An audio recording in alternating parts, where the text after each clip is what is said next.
Selamat pagi saudaraku seiman dalam Kristus, salam sehat, sukacita untuk kita semua.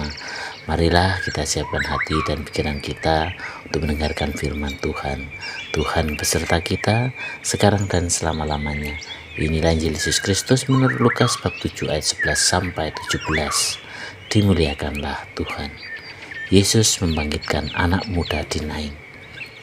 Kemudian Yesus pergi ke suatu kota yang bernama Nain. Murid-muridnya pergi bersama-sama dengan dia, dan juga orang banyak menyertainya berbondong-bondong. Setelah ia dekat pintu gerbang kota, ada orang mati diusung keluar, anak laki-laki, anak tunggal ibunya yang sudah janda, dan banyak orang dari kota itu menyertai janda itu. Dan ketika Tuhan melihat janda itu, tergeraklah hatinya oleh belas kasihan. Lalu ia berkata kepadanya, "Jangan menangis." Sambil menghampiri usungan itu, ia menyentuhnya, dan sedang para pengusung berhenti, ia berkata, "Hai anak muda, aku berkata kepadamu, bangkitlah." Maka bangunlah orang itu dan duduk dan mulai berkata-kata, dan Yesus menyerahkannya kepada ibunya.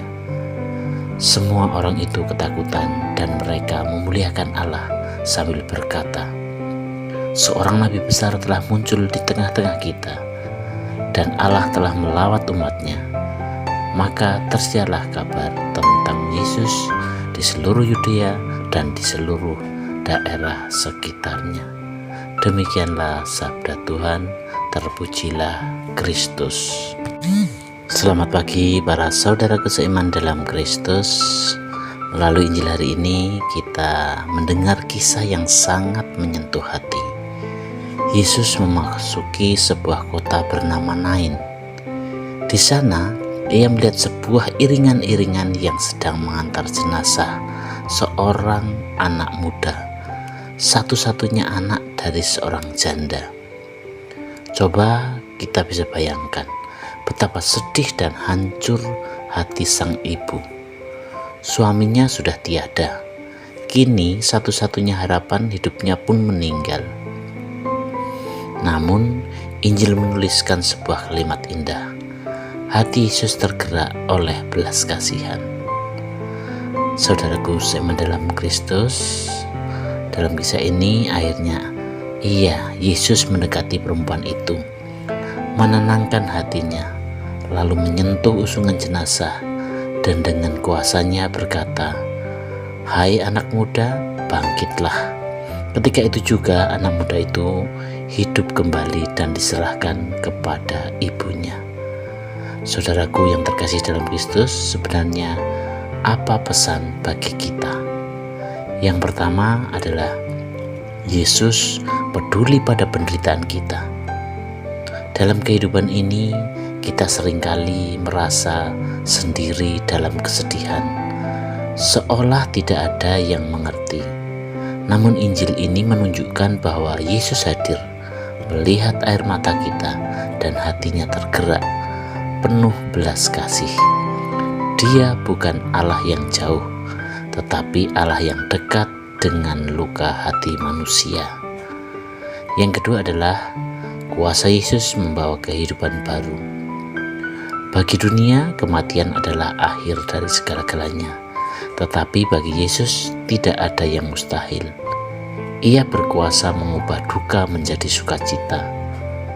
Mungkin kita tidak selalu mengalami mukjizat besar seperti kebangkitan anak muda di Nain.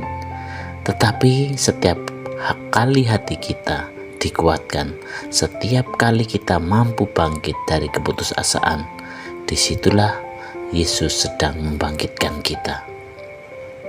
Yang ketiga adalah kita dipanggil untuk menghadirkan belas kasih.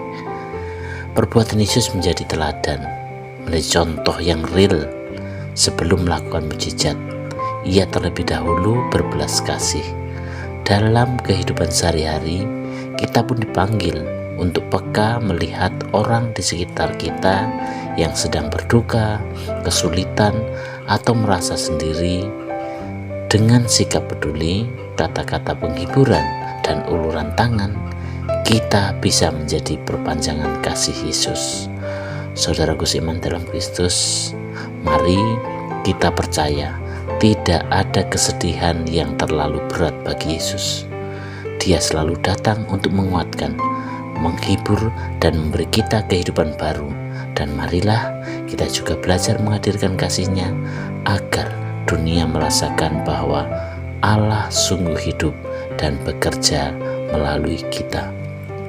Demikianlah permenungan hari ini, dan marilah kita akhiri dengan doa. Dalam nama Bapa dan Putra dan Roh Kudus. Amin. Tuhan Yesus, terima kasih Engkau selalu peduli pada kami.